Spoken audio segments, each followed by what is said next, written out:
Magandang araw po.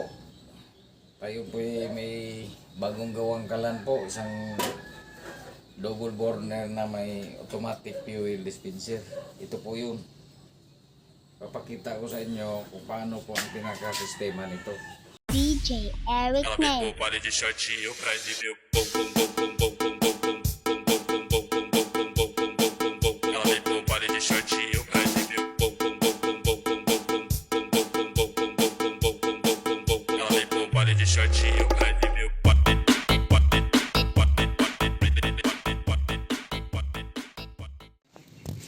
Ito pong aking double burner na kalan po ay gaya din po ito ng dati.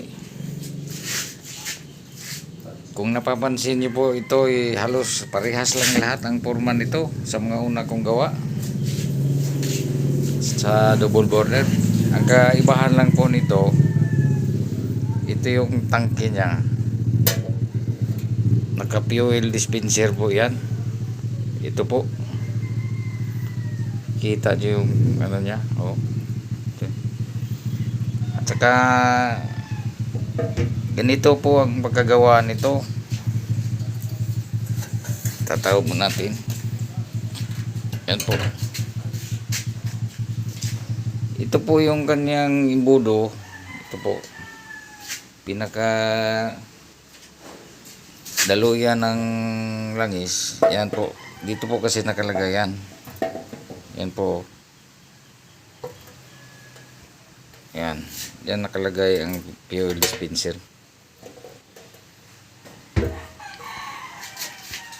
Bali isa lang yung imbudo niya, pero dalawang sinusuplayan niya na burner. Ito po yun. Ito po. Yan. Ayan na po yung sistema niya. Medyo maganda na ito kasi wala nang gripo po. At yung kanyang mga blower, itig isa din po. Po. Tataw po natin. Yan po, tinaw ko. Ganito kasi yung burner niya, oh. Ito yung supply ng hangin niya na blower. Tig-isa sila. Pero yung kanyang fuel system, isa lang yun ang ano niya, imbudo niya. Ito lang. Kasi ito yung tangke natin. Yan po yung tangke. Isa lang din po ang fuel dispenser na nakakabit sa kanya, sa tangke. Ito po yung tangke nyo. So kung ano man yung galoy niyang mula fuel dispenser papunta dito sa imbudo niya, parehas lang sila. Parehas lang ang daloy niya. Yun nga lang kung ano yung ginagamit, siyempre yun ang magbabawas. Yun ang sinusuplayan. So ganyan lang po ang sistema niya.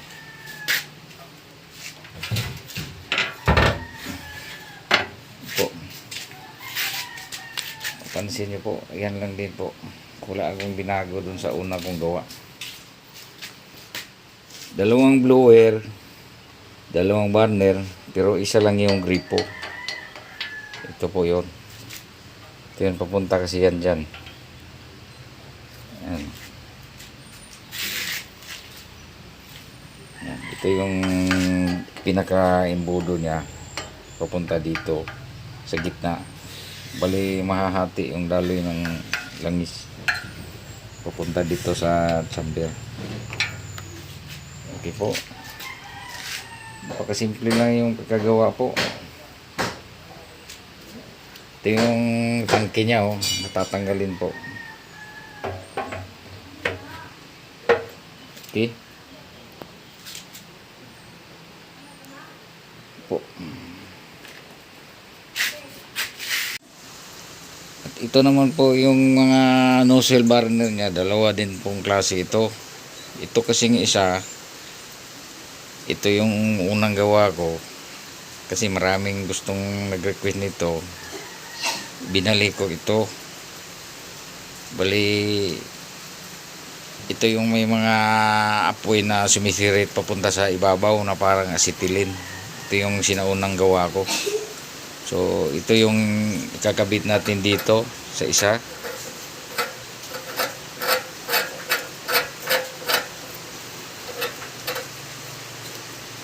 Okay. At ito naman po yung isa, yung nozzle burner ko na may sumlero. Ito medyo na-upgrade ko po ito eh. Bali dinagdagan ko yung nozzle, ay yung butas. Bali ito na po yun, mapapansin nyo, may parang paakyat, pababa po siya. Itong dulo ng diamond, ay triangle, ito yung pababa. At ito namang susunod, paakyat. At ito naman yung pinakadulo din, pababa din ito. At ito naman paakyat din. Tapos pababa, paakyat, pababa. Ito naman paakyat, tapos pababa. Bali 16 po na butas yan. At yung pinakalas po dito sa ibabaw po 1.5 yan, 8. Oh. Ito po yung dati kong ginawa na medyo maganda rin ang apoy nito. Malakas din ang buga nito, paakyat. Makikita po natin ito, titest po natin to ngayon. Okay? Kabit natin dito sa isang burner. Okay po. Ngayon, papakita ko sa inyo, titest natin tong double burner ko kung paano po ang function ng fuel dispenser. Wala na siyang gripo. Yan po, walang gripo. At iisa lang yung kanyang fuel dispenser. At isa lang yung pinaka-imbudo niya. Yan po, nakikita niyo naman, isang imbudo lang. Okay, iti-test fire po natin ito ngayon para malalaman natin kung gaano ka-effective ito. Okay po. Lalagay natin dyan at titest po natin. Okay. Titest po natin tong ano ngayon, kalan po. Una, ito yung tangke nya. Tanggalin ito. Ito po yung kananyang fuel dispenser na takip. At saka ilagay muna natin dyan. Bago lagyan po natin ng langis. Ito po yung use oil. Halo-halo po ito. Use oil po ng chicken joy ito at saka langis ng motor. Medyo marami-rami pong laman ito kasi medyo malaki yung tangke. Mga 2 litro at kalahati po may laman ito.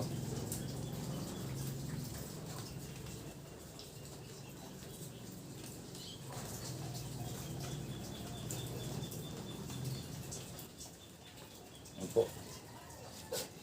Hindi muna natin ramihan kasi test lang naman po ito eh. Yan po. So tapos na, mayroon na pong langis. Pero marami-rami din naubos oh.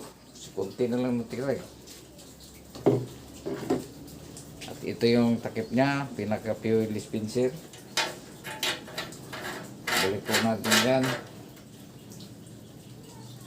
At saka alam na niyang gawin, itataob lang po ito dito.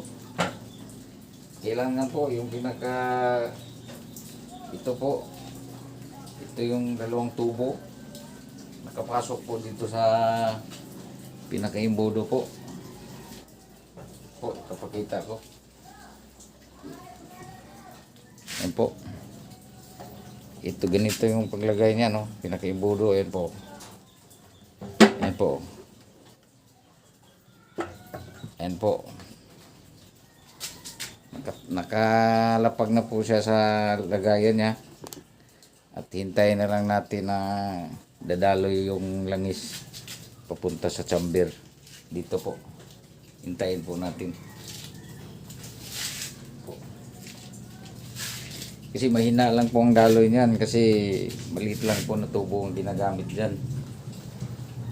Eh hindi naman po malakas ang konsumo ng langis. Kaya kailangan mahina lang. So, ganito po 'yun. Hintayin natin na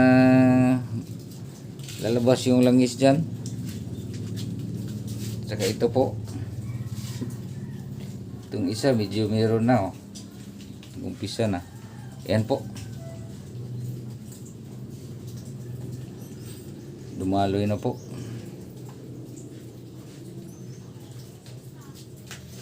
At yung isa rin,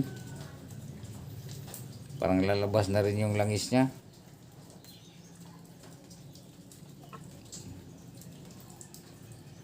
Yun po.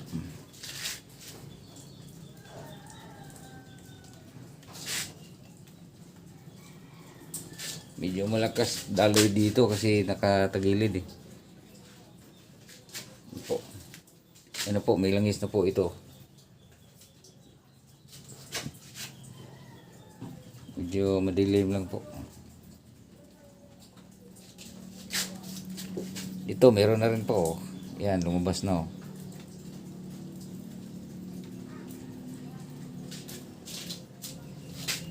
So ganyan lang po ang sistema ng fuel dispenser po. Bali pagtaob po ng tangke, ito. Yan po.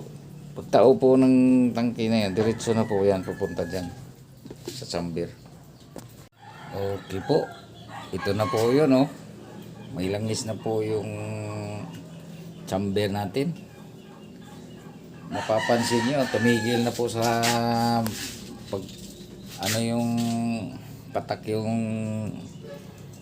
fuel dispenser natin. Kasi umabot na kasi siya sa ano sa limit. So ang gagawin po natin dito, lagyan po natin ng kapirasong papel.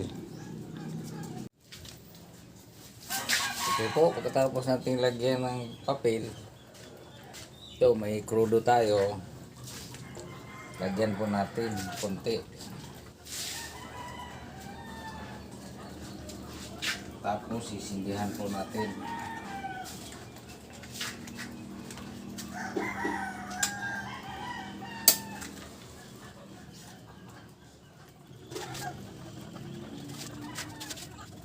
Okay, natin ini. Balik ko ini. Pagkulo kasi sa mas balik natin.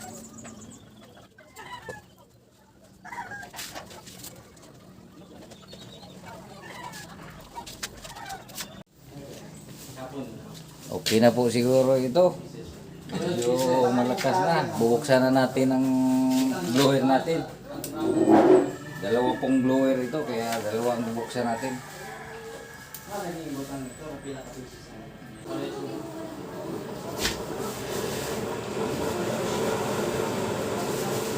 Okay po.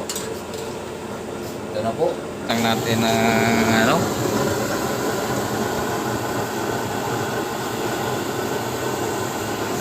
Kawali. Kaya ng kaldero kasi malikot yung kanina.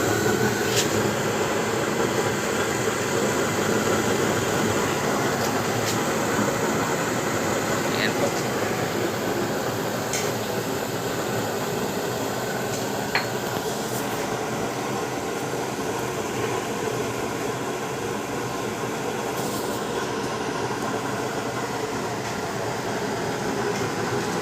Yung kagandahan lang dito sa may sombrero, ayan po, medyo malakas talaga ang apoy niya.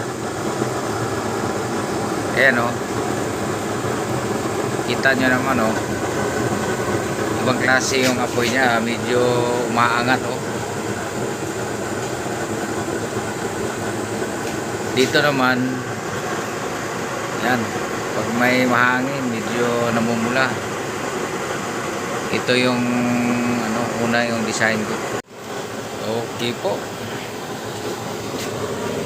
Successful po ang ating kalan po. Yan po. Ang ating double burner kalan. Use oil kalan na may fuel dispenser po. po. Kita nyo, walang apaw po. Oh. Sa ilalim po. Oh. Yan po, hindi po nag-aapaw. Ayan. Hindi po tumutulo yung ano niya, yung langis. Tamang-tama lang po talaga.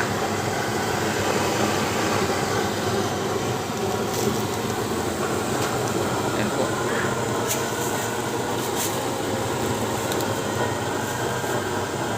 Mapapansin nyo talaga yung may sombrero natin, iba. Mas malakas talaga yung may sombrero kaysa ano natin, no? Ordinaryo na nozzle burner. Ito po. Diba? Kaibahan talaga ng ano, yung may sombrero na ano. Yan po. Ito po yung may sombrero natin na nozzle burner. Medyo malakas talaga bumuga. Okay po, maraming salamat po sa pakikinood sa aking video. Sana po mag-subscribe po kayo para naman madagdagan ang aking mga subscriber. Salamat po. Thank you very much.